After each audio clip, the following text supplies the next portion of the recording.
दोस्तों वीडियो में बात करने वाले हैं इंडियन रेलवे फाइनेंस मतलब आईआरएफसी शेयर के बारे में। जैसा कि दोस्तों आप देखोगे अभी के टाइम फिर से आईआरएफसी के अंदर फ्रेशर बनता हुआ नजर आ रहा है एंड 190 रुपये के लेवल को तोड़ चुका है। 2% की बड़ी गिरावट है ऑलमोस्ट। अगर देखा जाए भाई फिर से फ्रेशर बन रहा है, सेलिंग प्रेशर आ रहा है टॉप लेवल से। जैसा कि हाल ही के अंदर आपको पता है 175 से रिवर्सल आया था। रिवर्सल आने के बाद स्टॉक ने ब्रेकआउट भी दे दिया, 90 का लेवल भी क्रॉस किया। उसके बाद लग रहा था कि 200 का लेवल भी टूटेगा। भाई प्रॉब्लम ये है कि अभी के टाइम जो रिटेलर है जिन्होंने दोस्तों शॉर्ट टर्म बेसिस बाई किया था, जिन्होंने इलेक्शन जो बजट था उसके आसपास प्रॉफिट के लिए बाई किया कि रेलवे का शेयर है भागेगा जैसा कि अदर शेयर भाग रहे थे, बट भाई रिटर्न नहीं बन पाया। तो अभी के टाइम टोटली वो लोग भी फंसे हुए जिन्होंने यहाँ पे 220 रुपये के आसपास खरीदा एंड वो लोग भी फंसे हुए जिन्होंने हाल ही में 175 के आसपास खरीदा। क्योंकि भाई फंसना मतलब ये है कि जिस प्रकार का रिटर्न हम चाह रहे हैं वो रिटर्न नहीं मिल पा रहा है। देखो दोस्तों अभी के टाइम गिरावट क्यों हो रही है, क्या कोई अपडेट है ऑफर्स को लेकर कंपनी ने कोई अनाउंसमेंट करी है? तो ऐसा बिल्कुल भी नहीं है। नॉर्मली अगर देखा जाए तो ये नॉर्मल करेक्शन है जो कि मार्केट बेसिस टॉप लेवल से मार्केट जब फ्रेशर में दिखाता है तो आपके अगर आप उन शेयरों को देखोगे जो पहले अच्छी खासी तेजी में, देखो रेलवे में क्या होता है कि जब रेलवे के शेयर गिरते हैं तो सारे एक साथ गिरते हैं, जब भागते हैं तो सारे एक साथ भागते हैं। अब ऐसा क्या होता है, जैसा कि अभी के टाइम बता दूं मैं, तो यहाँ पे आप देखोगे कि जो मार्केट है आज अराउंड 25,000 प्लस यहाँ पे आ चुका है। मार्केट के अंदर एक अच्छा लगातार इन्वेस्टमेंट देखने को मिल रहा है, बट रेलवे पीएसयू नहीं चल रहा है। अब इसके नहीं चलने के पीछे वजह क्या है कि इसको चाहिए भाई इवेंट अभी के टाइम कोई भी नहीं है।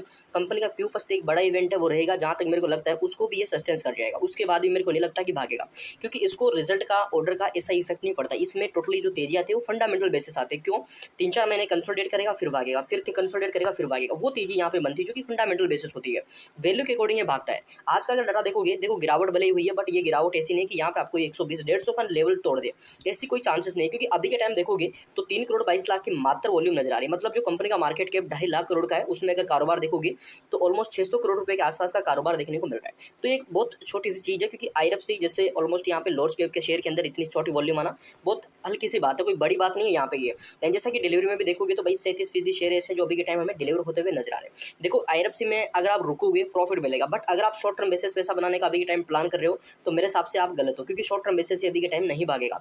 क्योंकि ऐसा कोई इवेंट भी नहीं है एंड ऐसा कोई अपडेट भी नहीं है। फंडामेंटल तो स्टॉक के बेटर है ही, वो जो कि लॉन्ग टर्म में काम करेंगे। अब यहाँ पे हमने एक चीज़ समझी कि स्टॉक भागता बजट के आसपास हमें डेफिनेटली भागता, बजट से पहले भागता, बट हुआ क्या, बजट से पहले ही मार्केट में ऑफर्स की अफवाह हमें देखने को मिल रही थी कि भाई ऑफर्स बजट में आएगा। अब लोगों ने इस चक्कर में बाई नहीं किया।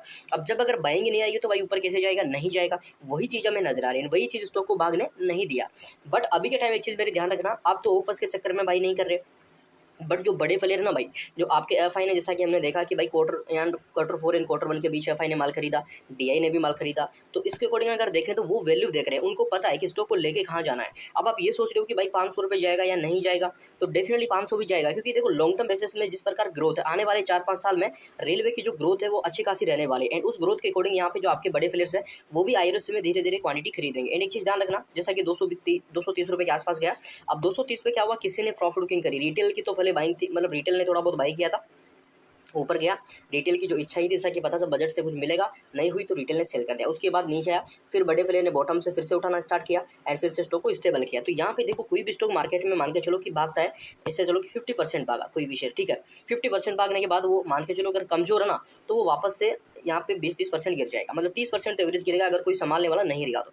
बट अगर वो वैल्यू के अकॉर्डिंग 55-50% भागा ना तो 5-7% ज़्यादा नहीं गिरेगा। ये चीज़ मेरे ध्यान रखना, क्योंकि वो फंडामेंटल बेसिस भागा, वैल्यू थी स्टॉक की। बट अभी के टाइम आईआरएफसी में क्या दिख रहा है, एक नॉर्मली पैनिक किस चीज़ का, ऑफर्स का। तो टोटल भाई मेन जो फसाद की जड़ है वो मेरे हिसाब से ऑफर्स है। एक बार ऑफर्स को आप खत्म होने दो, फिर स्टॉक के अंदर हमें एक अच्छा बॉर्डर देखने को मिल सकता है। जो लोग फंसा हुआ महसूस कर रहे हैं उनको फिर यहाँ पे थोड़ी सी राहत मिलेगी। एंड वही जो क्वार्टर 1 के रिजल्ट भी बेटर आने चाहिए, क्योंकि रिजल्ट अगर बेटर आएंगे तो स्टॉक का जो पीएबी के टाइम 35 के आसपास है वो हमें थोड़ा गिरता हुआ नजर आएगा। इन स्टॉक की वैल्यू बढ़ती हुई नजर आएगी। वैल्यू के बाद जैसे कि फंडामेंटल के लिए बोला कि फंडामेंटल अगर अच्छे होंगे तो भागेगा, तो फंडामेंटल स्टॉक के स्ट्रॉन्ग होंगे तो आगे जाके यहाँ पे तेजी आएगी। तो रिजल्ट को लेकर भाई कंपनी ने अभी के टाइम डेट अनाउंस नहीं करी है, डेट आते ही आपको अपडेट करेंगे। अभी के टाइम देखो पैनिक होने की बिल्कुल भी जरूरत नहीं है। अगर आप 4-5 महीने बाद का सोच रहे हो तो मेरे हिसाब से निश्चिंत रहो, क्योंकि भाई स्टॉक पिछले 6 महीने में कोई भी रिटर्न नहीं दिया है, तो ज़्यादा गिरने का चांसेस बिल्कुल भी नहीं है। जो बॉटम वगैरह स्टॉक के बनने थे वो बन चुके, 170 रुपये के आसपास के नीचे नहीं जाएगा, मतलब इसके आसपास ही रहेगा।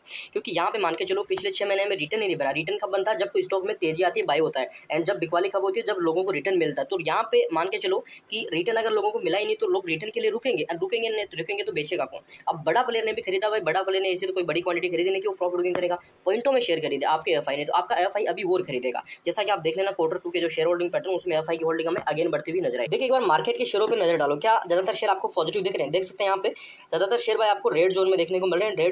रेड जोन की वजह यही है क्योंकि यहाँ पे अगर देखोगे तो मार्केट में सेलिंग प्रेशर, जो शेयर यहाँ पे नॉर्मल ट्रेड कर रहे हैं, एंड यहाँ पे अगर देखोगे तो भाई आपका जो आईआरएफसी रेलवे के शेयर है उनमें आरवीएनएल आईआरएफसी दोनों में आप देख लो प्रेशर में देखने को मिल रहा है। आईआरएफसी भी आपका 2% की गिरावट में, आरवीएनएल के अंदर 1% की गिरावट है।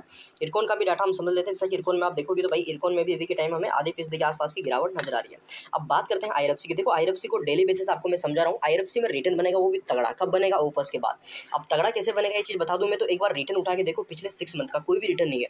तो जो स्टॉक पिछले 6 मंथ रिटर्न नहीं दिया, बड़ा कंसोलिडेट कर रहा है, जबकि आईआरएफसी तगड़े रिटर्न के लिए जाना जाता, ताबड़तोड़ रैली के लिए जाना जाता, वो रैली नहीं आ रही क्योंकि अपना जो स्वाभाविक स्टॉक का धमाका है वो ये नहीं कर पा रहा है। तो वो होगा तब आप समझ सकते हैं कि कितना बड़ा बाउंस आएगा। एंड जो स्टॉक जितना कंसोलिडेट करता है उतनी ही बड़ी रैली बनती है। अब आप देख लो यहाँ से कितना लंबा कंसोलिडेट हो चुका है, क्या तेजी नहीं बनेगी? बस एक बार ऑफर्स खत्म होने दो, उसके बाद देखना जैसे कि फले भागा था उसी तरह प्रकार भागता हुआ नजर आएगा। तो अच्छा स्टॉक है, फंडामेंटली बेटर है, एंड 48 का आरएसआई चल रहा है। डेफिनेटली अगर जो लोग बाई करने का प्लान कर रहे हैं तो आपको अगर दोस्तों आराम से स्टॉक अगेन 175 180 के आसपास मिलता तो मेरे हिसाब से एक अच्छी अपॉर्चुनिटी आपके लिए बन सकती है। क्योंकि ऑफर्स में भी ऐसा नहीं कि बहुत तगड़ा गिर जाएगा, नहीं गिरता ही रहेगा, ऐसा कुछ नहीं होने वाला। एंड ऑफर्स में ऐसा नहीं कि भाई आपका 100 रुपये पे आ जाएगा, बिल्कुल नहीं भाई, ऑफर्स ऐसा नहीं आएगा। वैल्यूएशन देखी जाएगी, पी रेशो बिल्कुल भी ओवरबोर्ड नहीं, सही लेवल पे ट्रेड करना। क्वार्टर 1 का रिजल्ट पी को और ज्यादा यहाँ पे अंडर वैल्यूड कर देगा प्रॉफिट करके। तो मेरे हिसाब से भी ये टाइम गलती नहीं करनी चाहिए, एंड आप बने रह सकते हो स्टॉक में लॉन्ग टर्म के अकॉर्डिंग। यहाँ पे जैसे कि मैंने लेवल दिया वहाँ पे एक अपॉर्चुनिटी फिर से बनेगी।